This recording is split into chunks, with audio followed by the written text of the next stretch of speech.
One tradition that hasn't fallen victim to 2020 is making our own Christmas cards. For more than a decade now, Lily and I have been printing cards on a tiny hand-operated letterpress. Here's how it went this year. I struggle to make myself think about Christmas, at least until it becomes cold outside, but when it hit November we started thinking about designs. We agreed that we wanted no part in anything snarking on the pandemic or its social restrictions this year, so we set about coming up with a design with a much more peaceful image for 2020. Naturally, many post-it note sketches followed. Nothing was really sticking, but I developed a couple of ideas that I think my sketches didn't do justice to. After a couple of rounds of drawing and redrawing, I began liking this design, part Victorian ice skating scene and part much more modern in style. It was well out of our usual card style's comfort zone, but I thought it conveyed the peaceful mood we were hoping for. It took a bit of convincing to get Lily on board though. It wasn't until I changed the robot to a human that she approved it. I got the printing plates ordered, so the next part of the job was cutting the paper stock into cards. This is always a repetitive process, but I always love an excuse to get my paper cutter out.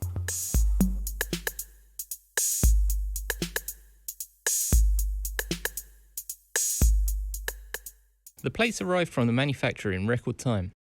I always love how these new plates look. Seeing something you designed appear in metal is always kind of amazing.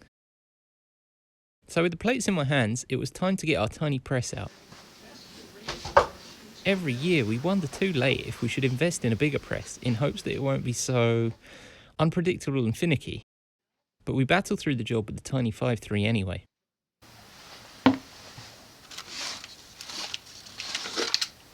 Because we're always pushing a bit beyond what this press is designed for, we can't lock the plate up in a chase before installing it into the type bed. Once it was in flat though, I did a couple of test pressings to check the impression and get the position on the card right.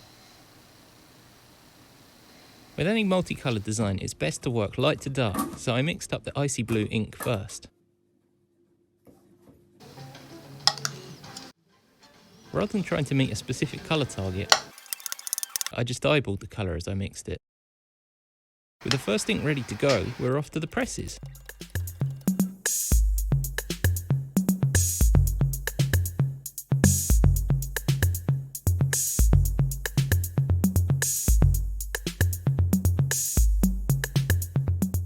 With the beautiful weather that Britain affords us, I'm thankful that my office lights double up as a washing line of sorts to let the ink dry between colours.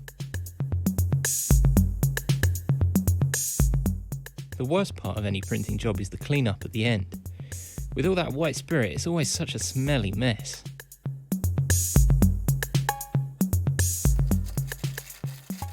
With the blue ink sufficiently dry, we moved on to the green.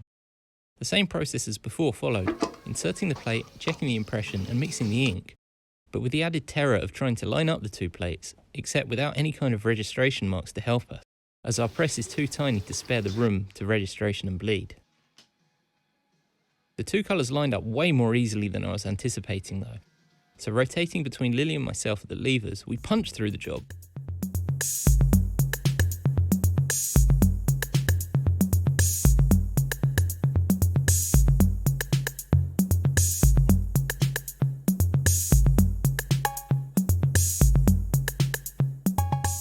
Once all the fronts were printed, we still had one more detail to print, the credit on the back of the card.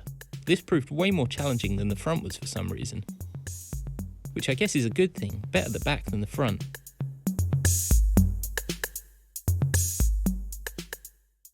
Once we were done with the green ink, we did another clean-up job. Then from there it was on to the next step, making a jig to score consistent fold lines into the cards.